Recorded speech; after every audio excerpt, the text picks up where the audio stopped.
Song and Story World. Song and Story World. Hello and welcome to Song and Story World. For this first series of episodes, we're presenting some of Aesop's fables.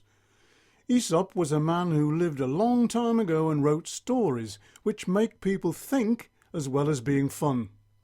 Have a listen and see what Aesop Stories might teach you.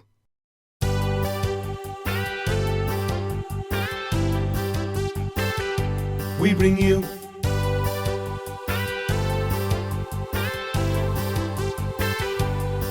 some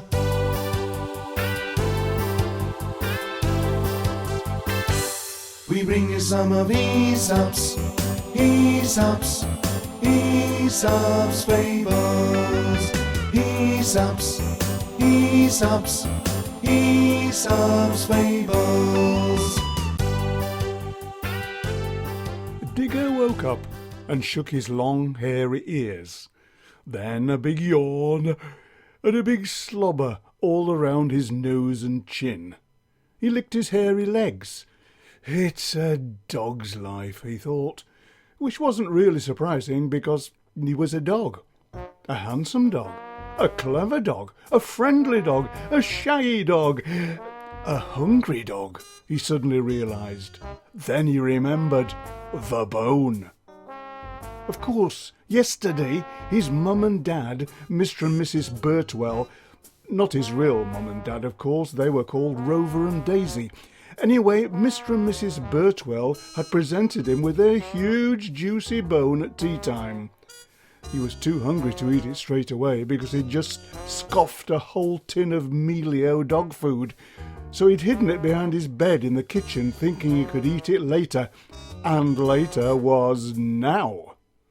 He snuffled and poked behind his bed until he found his treasure. What a bone! It was massive. It would take him ages to crunch and gnaw that thing. Yummy! He delicately lifted the precious thing into his jaws and thought for a moment. Where was the best place to eat this scrummy bone? Not in the kitchen, nor in the lounge, nor in the bedroom, not even in their small garden. He needed a lot of peace and quiet to devour this tasty bone. The park! Yes, that would be a great place to eat it. He could find somewhere shady by a tree and just lick and chomp to his heart's content. In fact, he knew just the place. His favourite tree.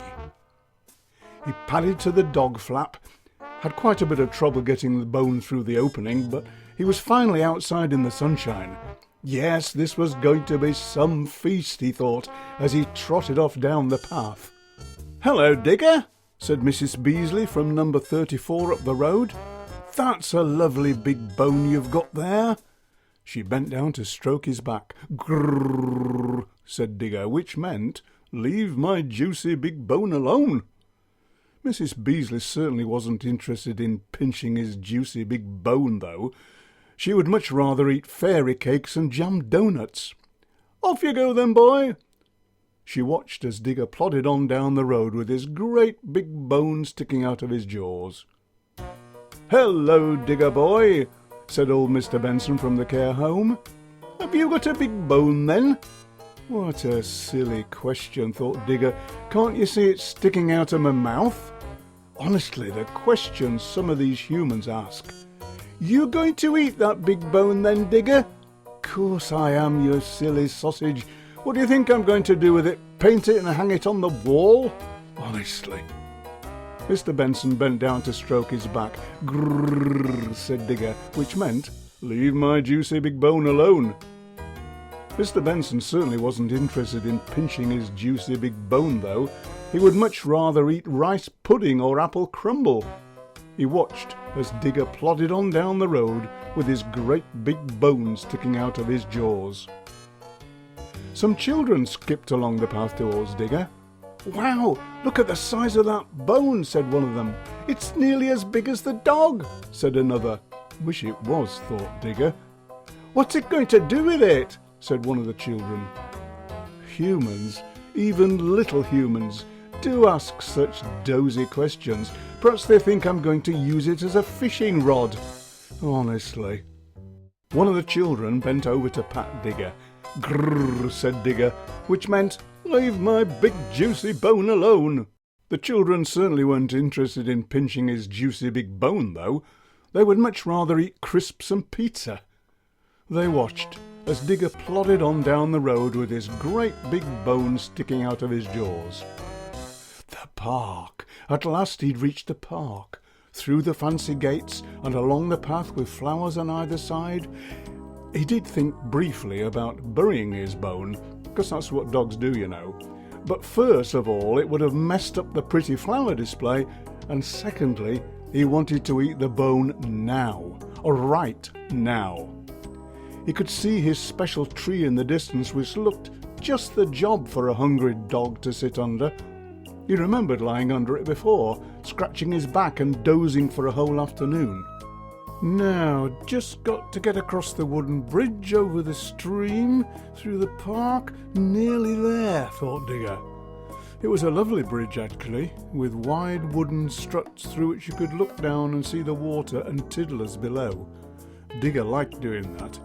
He sometimes thought he might jump in and catch a fish or two for tea, but then he remembered he would get all wet and soggy and cold and probably catch nothing at all. And in any case, he didn't even like fish or water. I will just have one quick peek, though, thought Digger. It won't take long. He held tightly onto his scrummy bone and poked his head through the railings. As he looked down into the stream, he was expecting to see lots of tiddlers swimming around as usual, but instead he saw a dog. Not just any dog, but a dog whose jaws were holding a bone.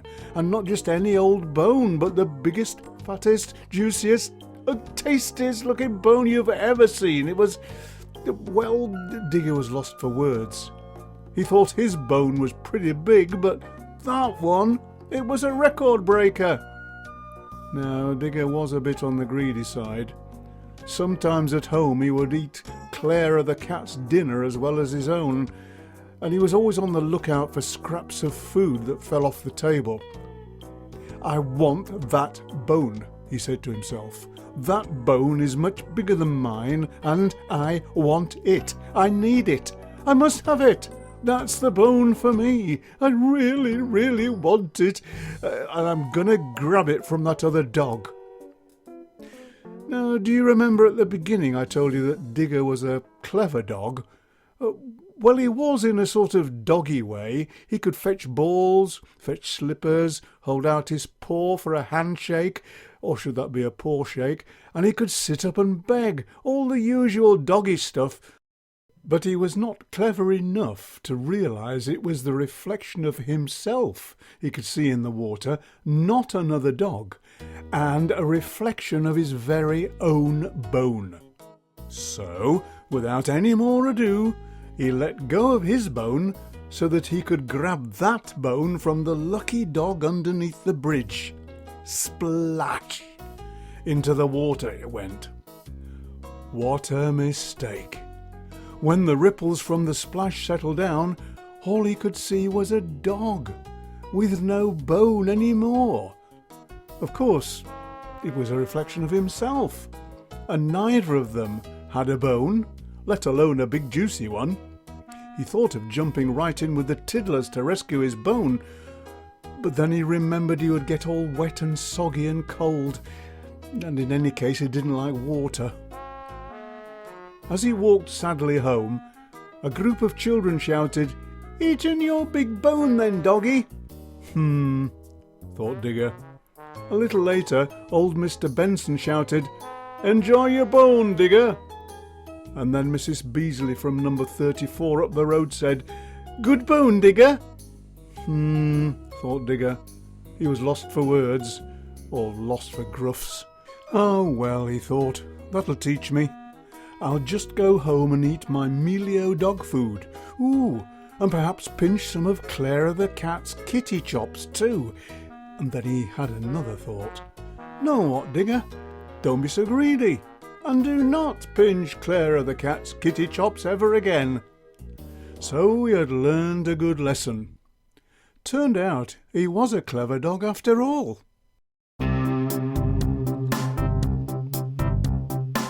There once was a little dog who dug up a bone, Far-la-rolly-o, a bone. So big and so fat and so juicy, what a bone, Far-la-rolly-o, a bone. Off he went with it in his jaw. Off he went for a scrumptious snore. When he looked from a bridge and in the water, what do you think he saw? There was a dog with a bone much bigger than his bone. There was a dog with a bone much better than his. And he thought, I want that beautiful bone, that marrow-filled bone, that awesome bone. Ooh, I really want it, ooh, I really need it, ooh, I've never seen a bone as good as that.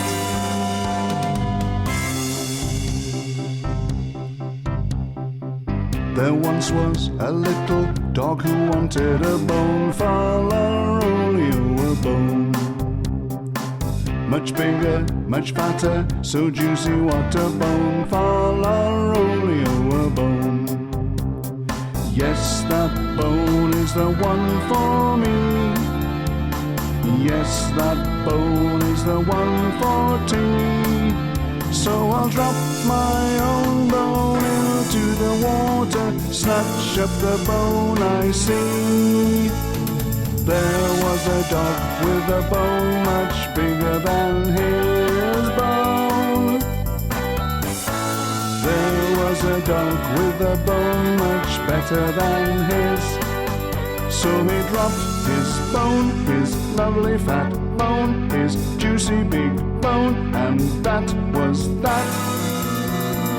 On reflection, he should have kept it, been content to just enjoy the bone he had. Silly dog.